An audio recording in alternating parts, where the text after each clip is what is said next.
welcome back.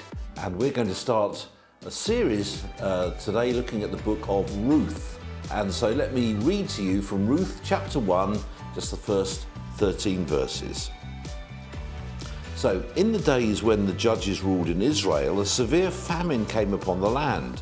So a man from Bethlehem in Judah left his home and went to live in the country of Moab, taking his wife and 2 sons with him. The man's name was Elimelech and his wife was Naomi. Their 2 sons were Mahlon and Chilion. They were Epaphrathites from Bethlehem in the land of Judah, and when they reached Moab, they settled there. Then Elimelech died, and Naomi was left with her 2 sons. The 2 sons married Moabite women. One married a woman named Orpah, and the other a woman named Ruth. But about 10 years later, both Mahlon and Chilion died. This left Naomi alone without her 2 sons or her husband. Then Naomi heard in Moab that the Lord had blessed his people in Judah by giving them good crops again. So Naomi and her daughters-in-law got ready to leave Moab to return to her homeland. With her 2 daughters-in-law, she set out from the place where she had been living, and they took the road that would lead them back to Judah. But on the way, Naomi said to her 2 daughters-in-law, "Go back to your mother's homes, and may the Lord reward you for your kindness to your husbands and to me. May the Lord bless you with the security of another marriage." Then she kissed them goodbye, and they all broke down and wept. "No," they said, "we want to go with you to your people." But Naomi replied, "Why should you go with me? Can I still give birth to other sons who could grow up to be your husbands? No, my daughters, return to your parents' homes, for I am too old to marry again. And even if it were possible and I were to get married tonight and bear sons, then what? Would you wait for them to grow up and refuse to marry someone else?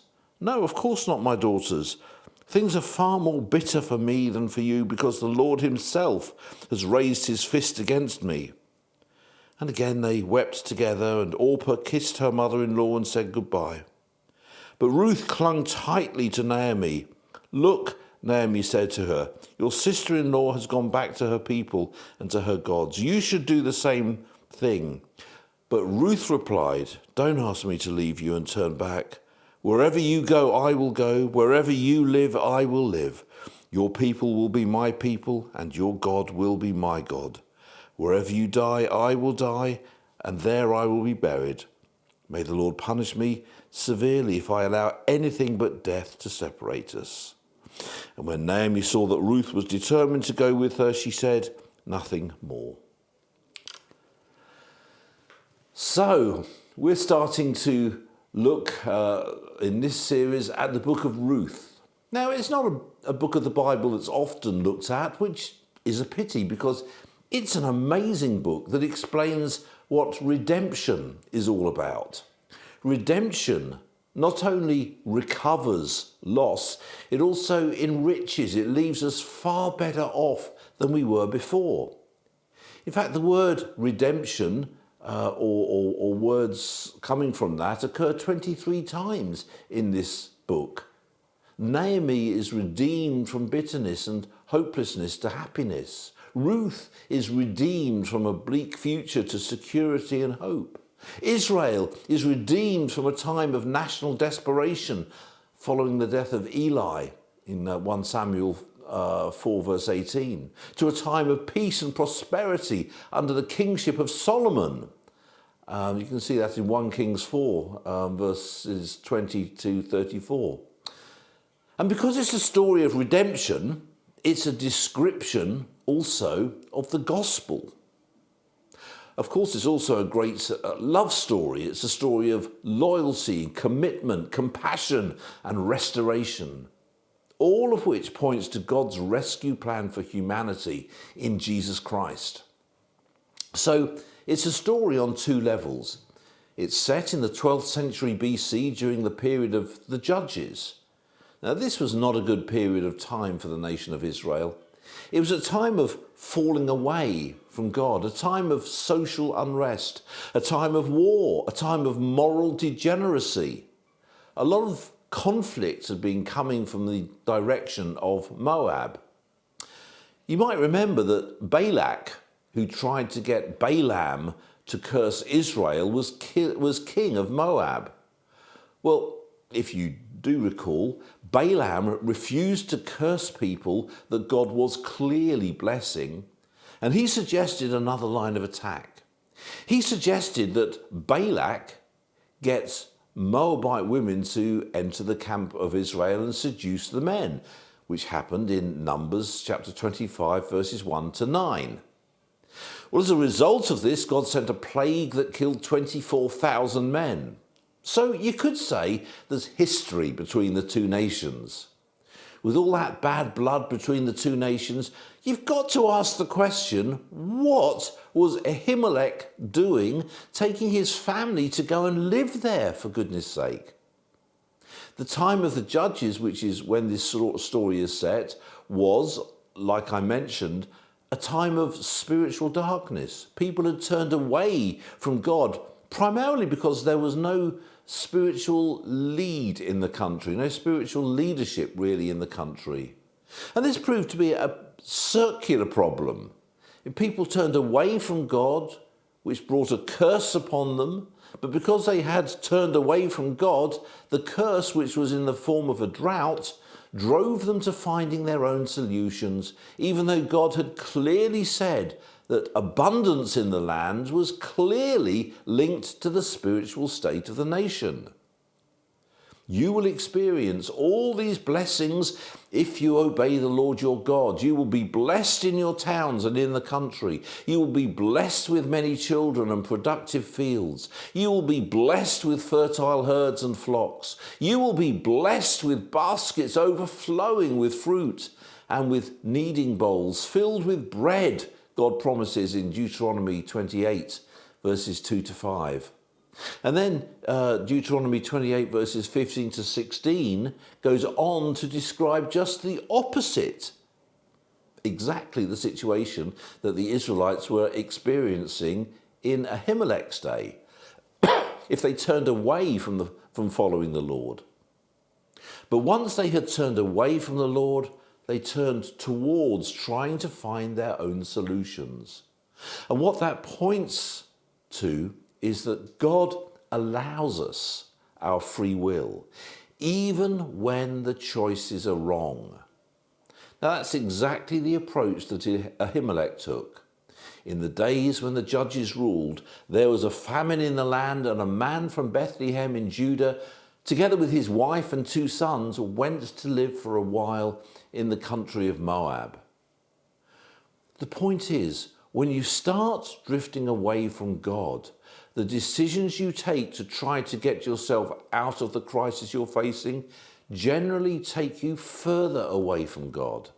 It's a downward spiral, and you move away from God, well, one bad idea at a time. But God is faithful to his promises to respect our free will.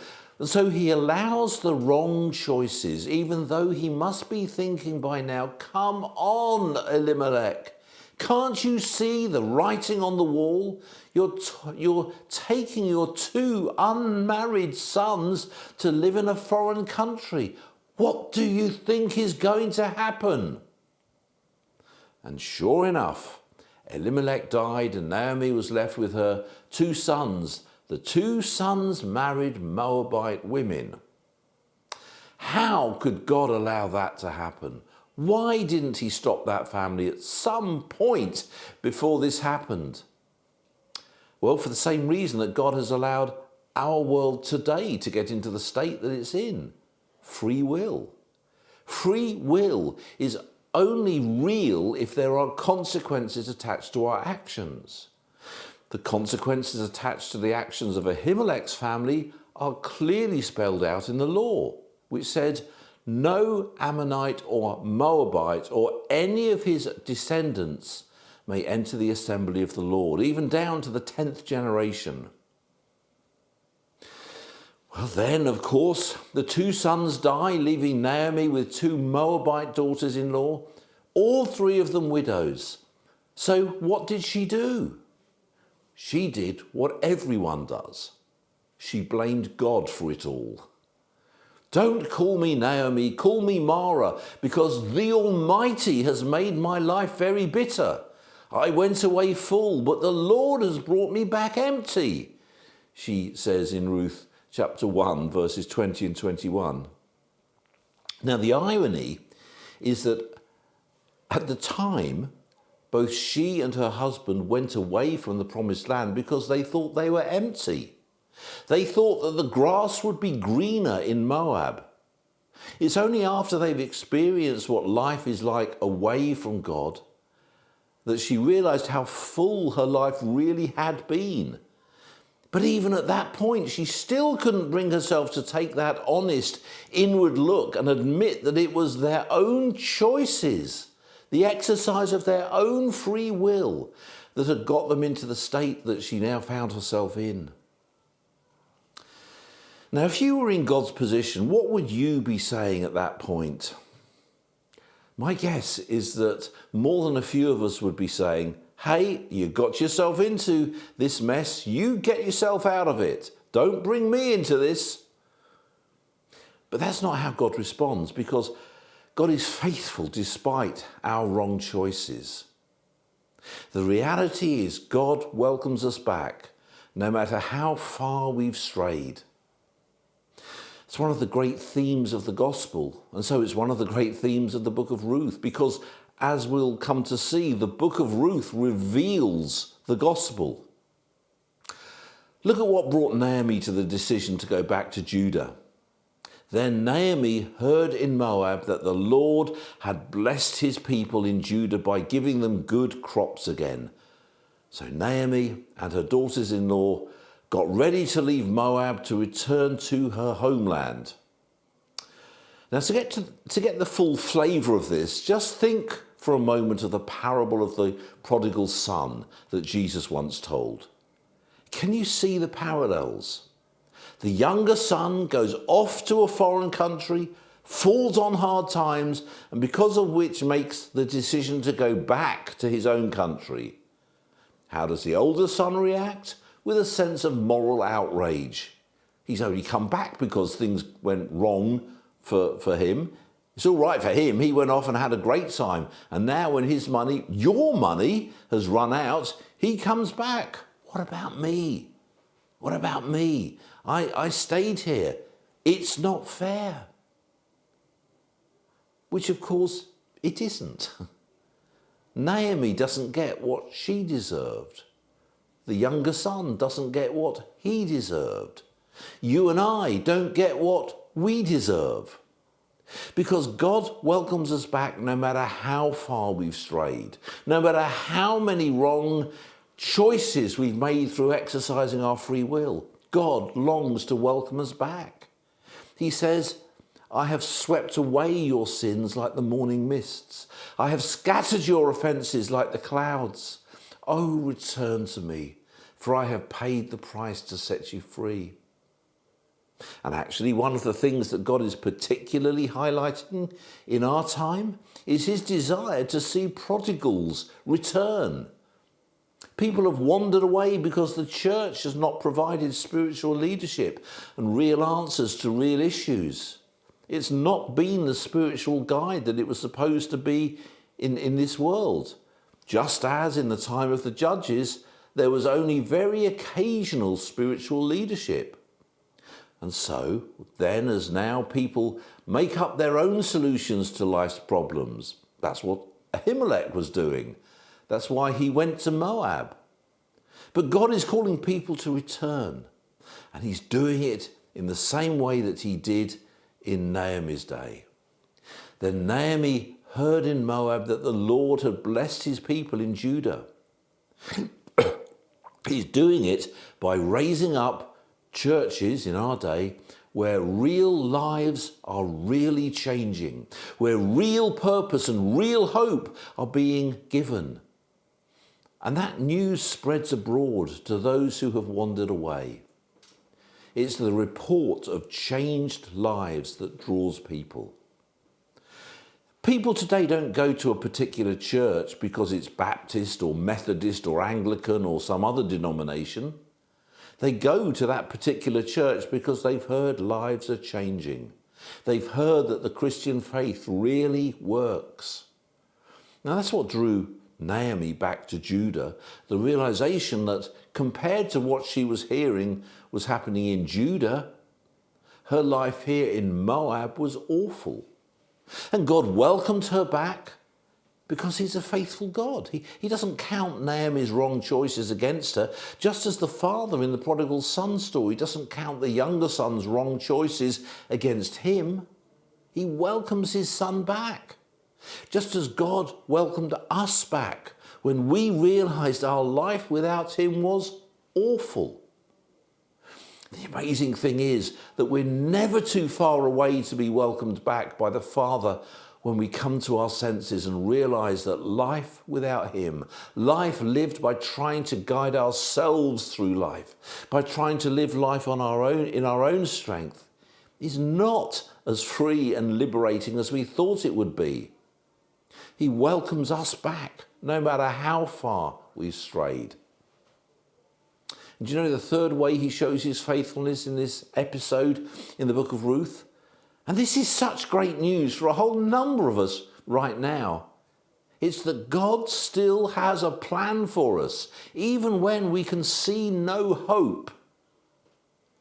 In fact, it's particularly when we can see no hope. God's finest hour tends to be in our darkest hour.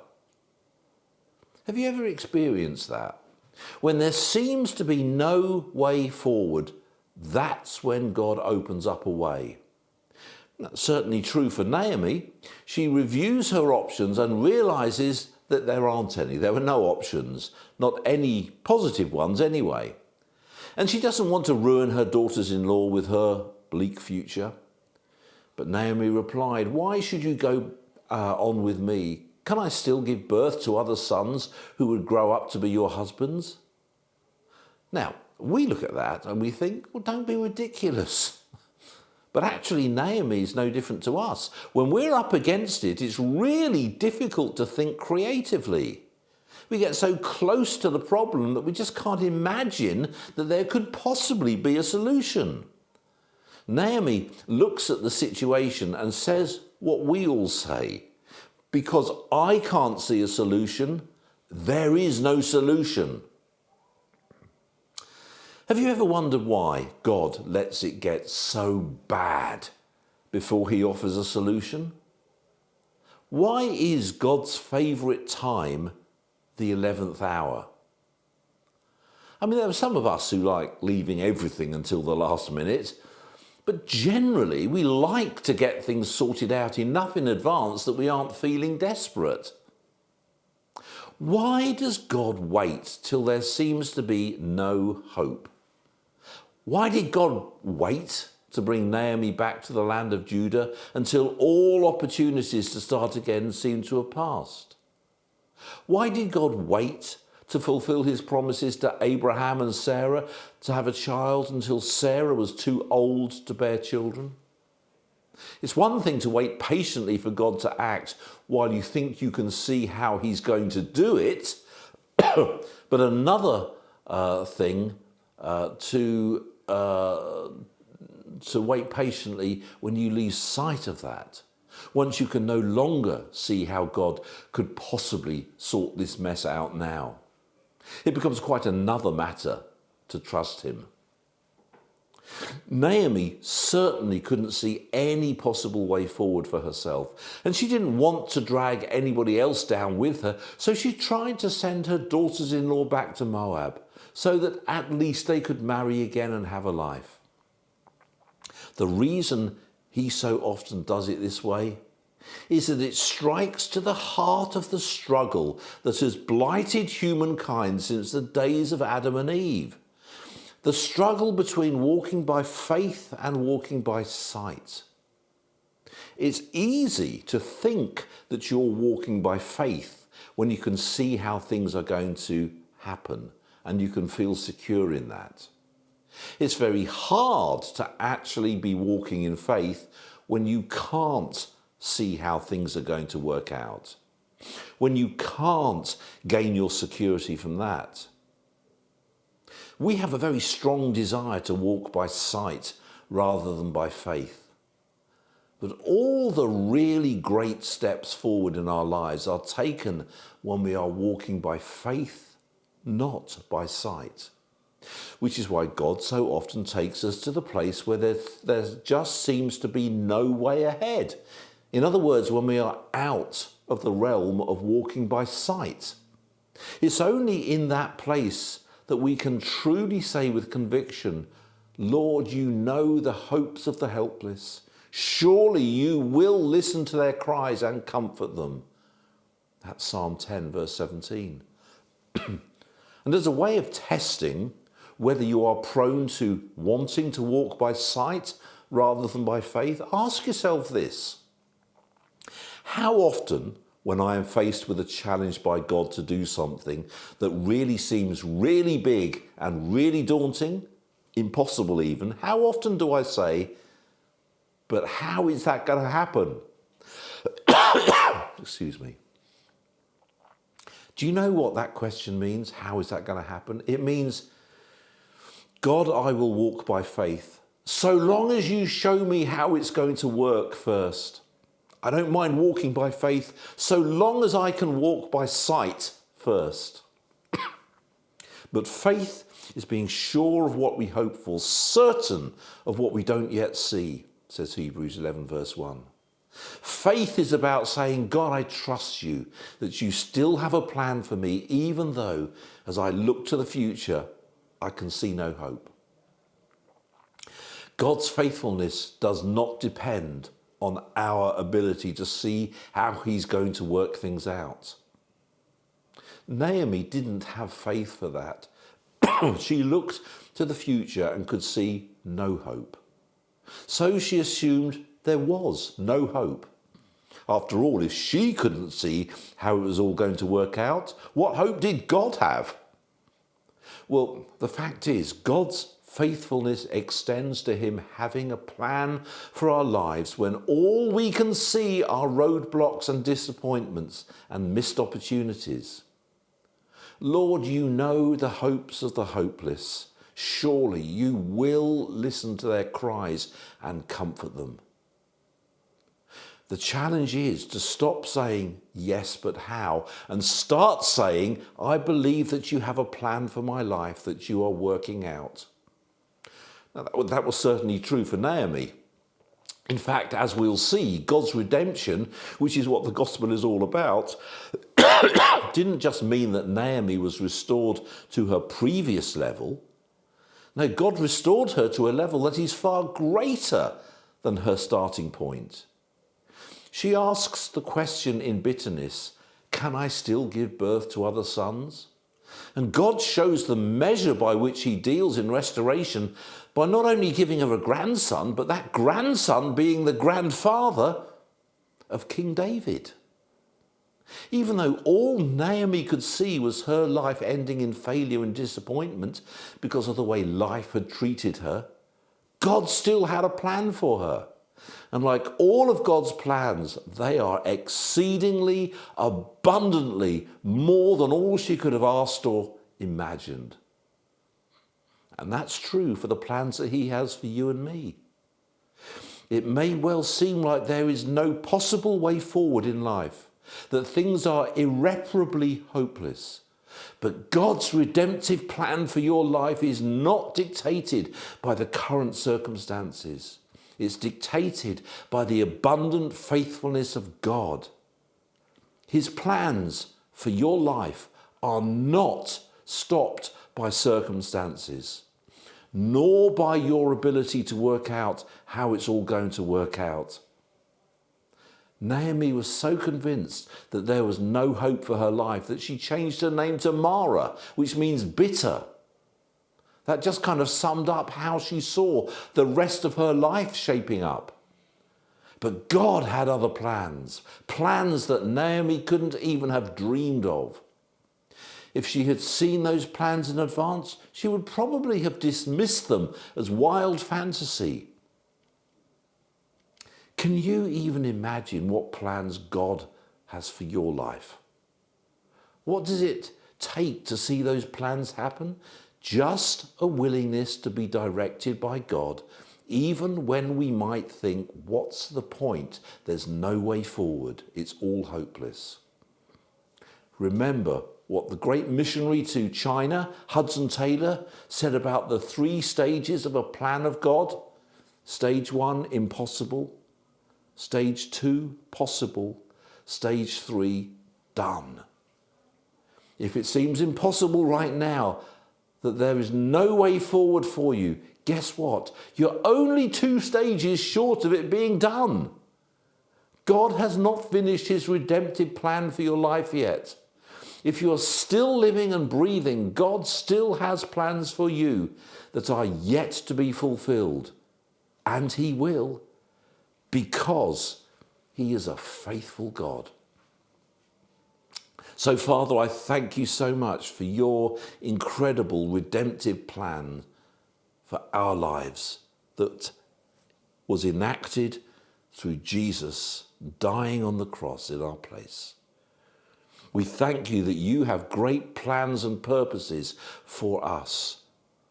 We thank you that no matter how far away from you we have become, we can always come back and you will always welcome us back. Because you're a God of grace, a God of forgiveness, a God of love. There is no one too far from your redemption. So, Lord, I personally want to thank you so much for that right now. And as we look at the book of Ruth, oh, Lord, may we just be really encouraged to see your gospel worked out even in the Old Testament.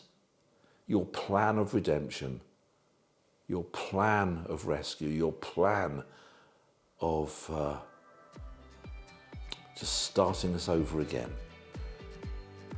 Thank you, Lord, for that amazing good news in Jesus' name. Amen.